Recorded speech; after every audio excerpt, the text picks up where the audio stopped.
जाई, रुके के नहीं खे। अगर आज रुक गई नी तो जिंदगी भर चूक जाए।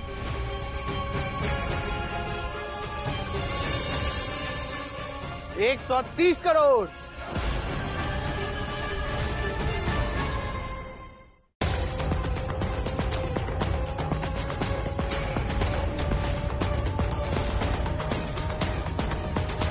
$85 करोड़। Thank you. और आगे बढ़ी। 100 करोड़। अरे वाह, 100 करोड़। हीरा के कदर जोहरी के ही मालूम होला। 100 करोड़ 1, 100 करोड़ 2, 105 करोड़।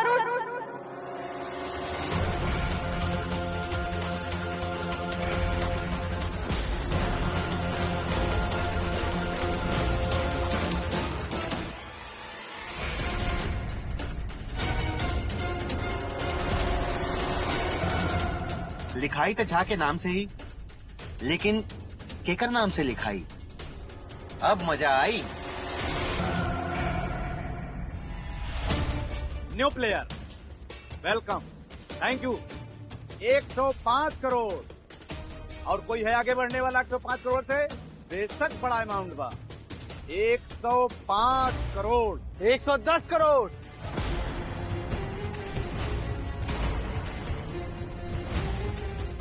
वाह, शौक के आगे दाम का चीज बा।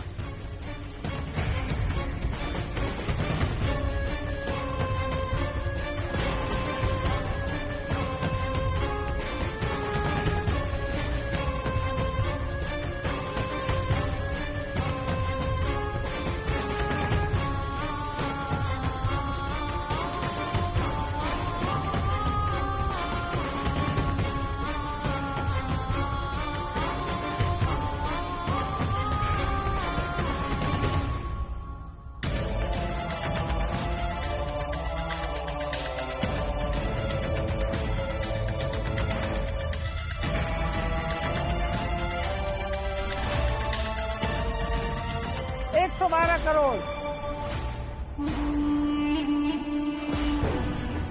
112 करोड़। वाह, 112 करोड़। क्या हुआ? 114 करोड़। 115 करोड़। ऐजा जीत के मतलब बा खाली पैसा। 130 करोड़।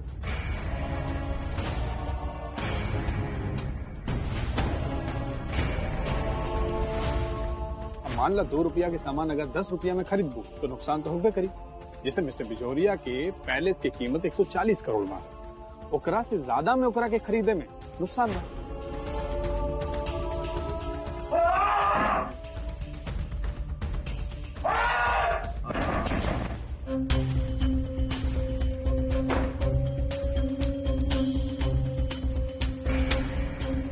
सर अभी जा कैसे?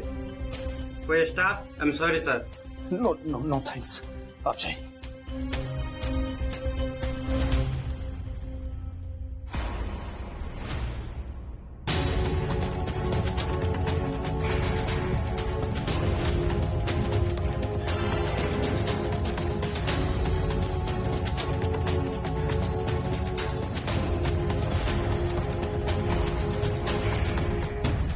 भैया आपके स्तर इतना नीचे गिर गई बा, अब सोचने नारानी।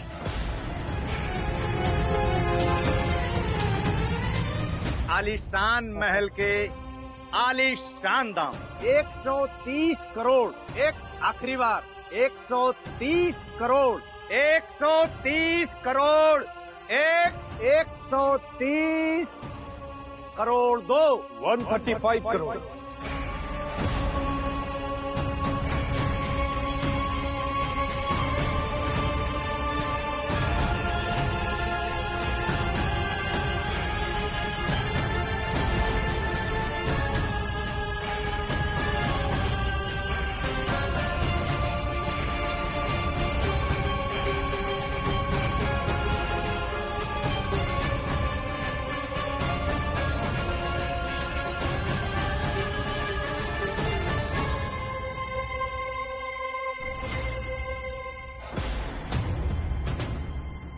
135 करोड़, 135 करोड़,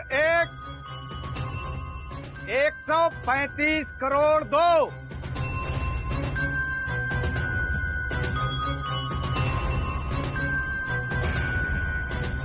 137 करोड़, 137.5 करोड़, 138 करोड़, 138.5 करोड़, 139 करोड़, 139.5 करोड़, 140 करोड़,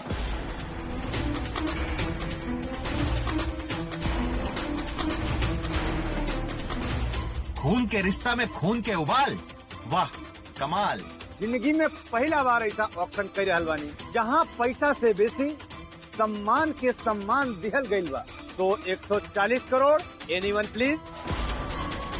खाली बिजौरिया पहले से चाहिए कि अपन कमाल भी।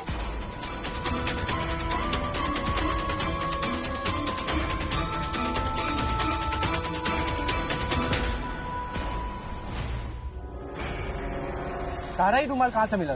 आपके षड्यंत्र के अड्डा से, जहाँ हमरा के बंद करके आई बानी हम।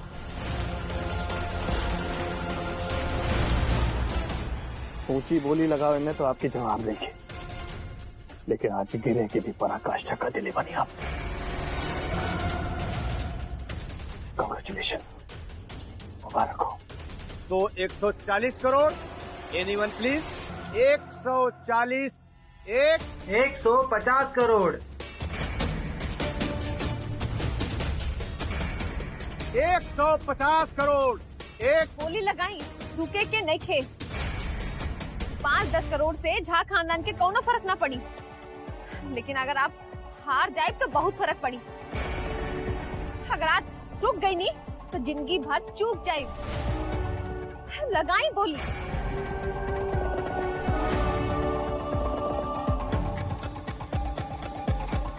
151 करोड़,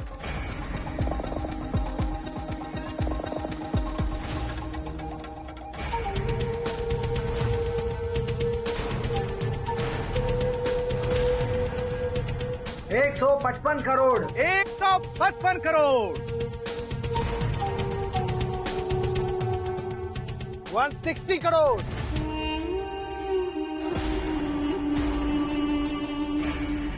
160 करोड़ रुपए की बोली लग गई भाई बिजुरिया पैलेस की। प्लीज आगे बढ़ी। 165 करोड़, बस भैया, अब ना ये डील के अपन ईगो के सवाल न बनाई। ईगो में ई बारे कि आप छोटका बबुआ का बड़ भाई के जीत बर्दाश्त नहीं के होता का। मिस्टर बिजौरिया के प्रॉपर्टी की वैल्यू 140 करोड़ ही बा। आप 165 पे पहुंच गए बने, नुकसान आपके बा। झींगा मछली के 2 गोटांग टूट जाए से कौनो फर्क ना पड़ेला। आप बोली पर ध्यान दीजिए। 170 करोड़,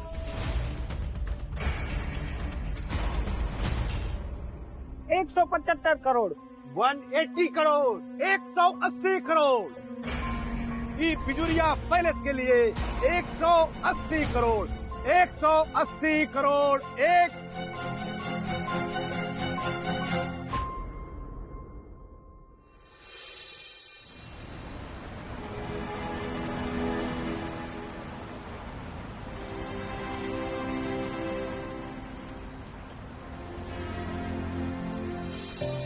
क्षमा, हमरा ऑक्शन में आवे से पहले आप जो बात कहले रहनी है ओकर जितना सराहना कह जाओ कम। Thank you so much.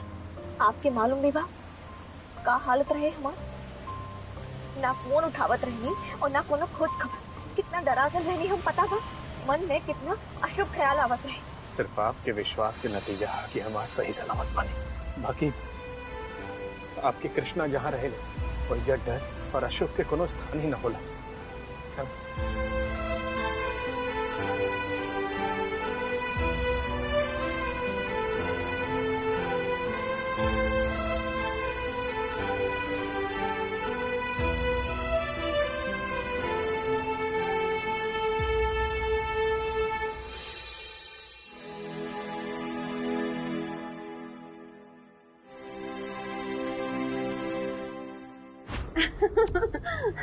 आज हमरा खुद के माया आलोक झा कहे में बहुत खुशी होता। वो हम शब्द में भी ना कह सके नहीं। वाह मेरे शेर। आज आपकी जिंदगी के सबसे शुभ दिन बा। आज आप अपन ऊपर थोपल गई गैर जिम्मेदारी के धब्बा के अपन कामयाबी से मिटा देले बानी। अब वो दिन दूर नहीं थे जब झा खानदान के बिजनेस के मेन चेहरा बनी मिस्टर आलोक झा। चलिए अब हाली से घरे चलिए। माला चंदन आरती के थाली आपके इंतजार कर रहा लोग। अब हर तरफ आप ही के तो गुणगान होगी। चली हाली से।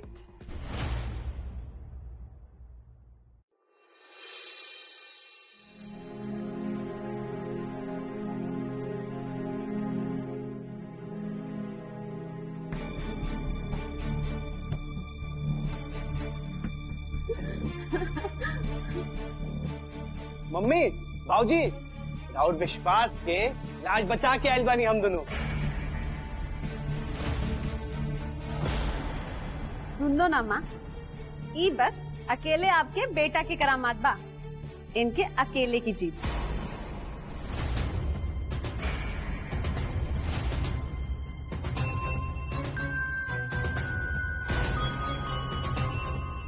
कौनो बात बाका? कुछ भइल बा का? का हो गई तारा पता नहीं खे? आँख खुलल में डिब्बा गायब कर दिले बाड़ा तुम।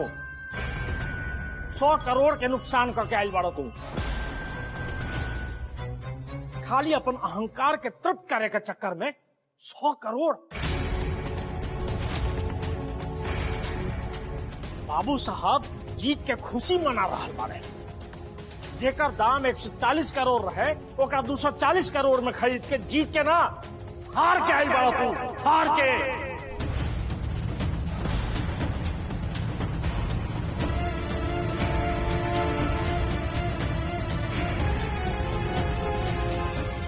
अरे ऑक्शन में बैठे से पहले सब हिसाब किताब समेट के कोठी के कंधा पे धो देले रहला का।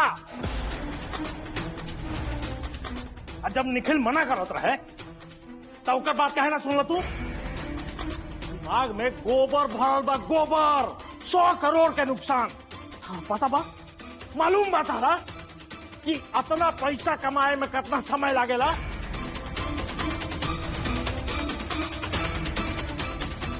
अब तू दोनों जना ऑक्शन में जाए खातिर तांडव मचैल रहल घर में। की दिन देखावे खातिर खानदान के प्रतिष्ठा बाजार में नीलाम करके आयल बड़ा आलोक। और सबसे तकलीफ के बात ई बा, इतना राय बात के एहसास भी नहीं थे। लुटिया डुबा के ई लड़का ई उम्मीद में बा हम एकर आरती उतारब।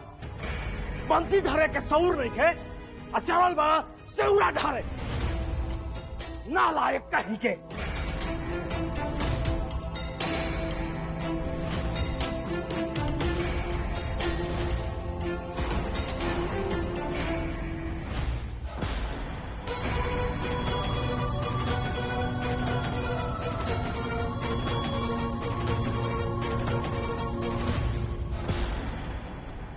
तो बहुत खुश होखबू ना श्यामा। हार के भी जीत गयू और हम जीत के भी हार गई नहीं। अभी घर के तूड़े के कि घर पे राज करे के तहार मनसा में एक सितारा और चढ़ा गई। हम निखिल हो की ई फैक्ट्री के मालिक और तू ई घर के मलकिनी। यह चाहत रहलू ना तू? चालबाज लड़की।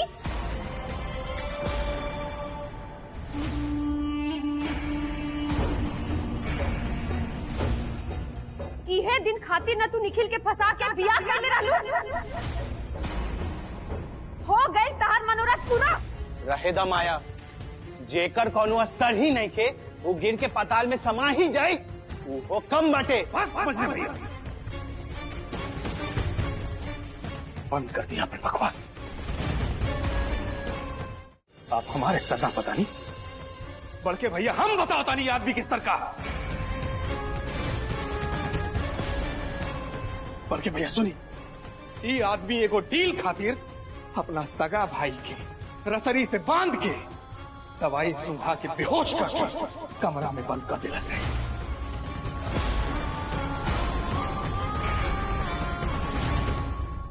वो धोखा से शर्म आवे की चाहिए आपकी। शर्म और हमरा निखिल शर्म तहरा आवे के चाहिए। जन तू इतना बड़ झूठ बोला तारा, वो तारा बेहोश का के तारा रूम में। अरे नीचता के भी हद हो खेला।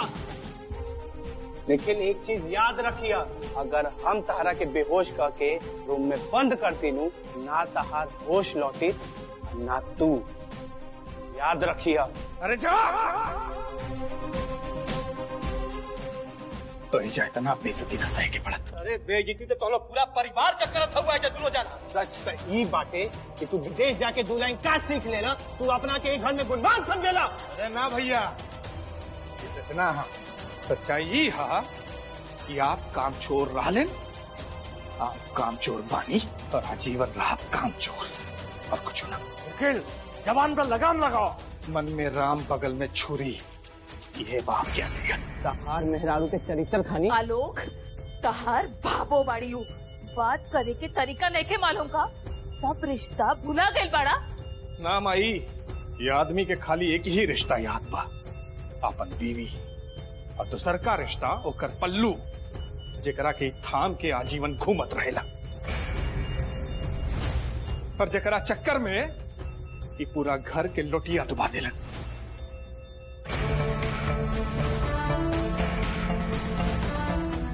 घर के इज्जत के लुटिया आप डुबौले बानी देवर जी।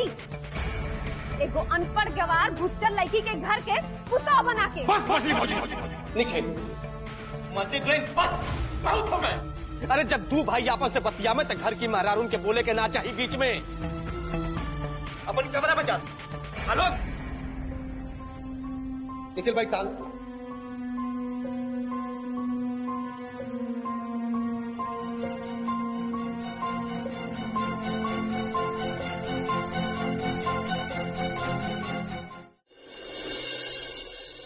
पानी दी ना, दूध गर्म करके दे दी ना।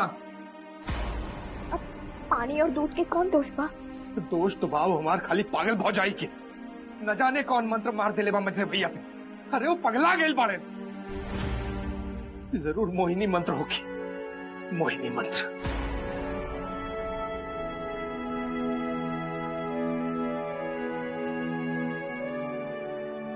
देखिए समय के साथ सब ठीक हो जाए। अब गहरा सांस ले और आंख बंद।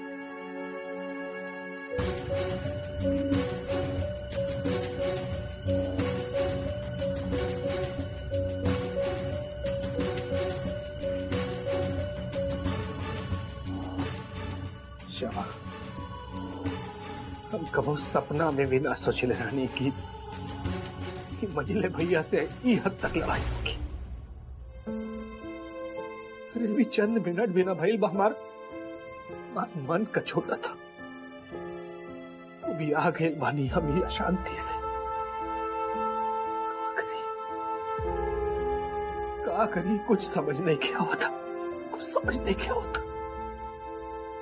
जब कुछ समझ ना आवे तो सब कृष्णा पर छोड़ देवे के चाहिए, वो ठीक रास्ता निकाल देवे ले।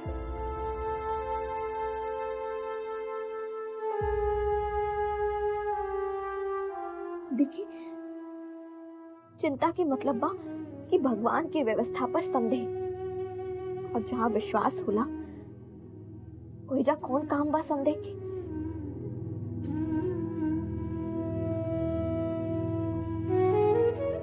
आप जैसे इंसान के ये दुनिया में काहे कमी भाषा कब बदले के ना, ऐसे नहीं रहे के बाद आजीवन।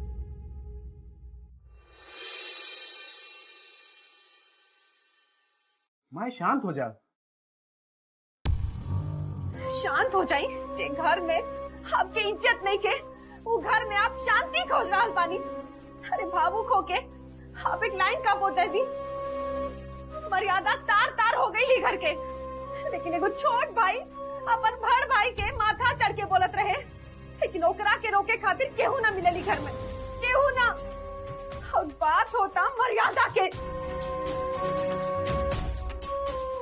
माया भूल जा, सब ठीक हो जाएगी। कपार ठीक हो जाई। अरे मर्द के ताकत होला पैसा और औरत के ओकर मर्द, और जेकर मर्द के इज्जत से खिलवाड़ होता वो औरत कैसे भूल जाई सब कुछ। अरे हमार तो मन करता कि हम अभी घर त्याग दी यही क्षण। माया ऐसा तो कभी सोचबो मत करिया, और ई मत भूला कि एक घर में हम बराबर के हकदार बानी। एक घर से अपन बराबर के हक सम्मान के साथे लेके दिखाए। देख लिया तू।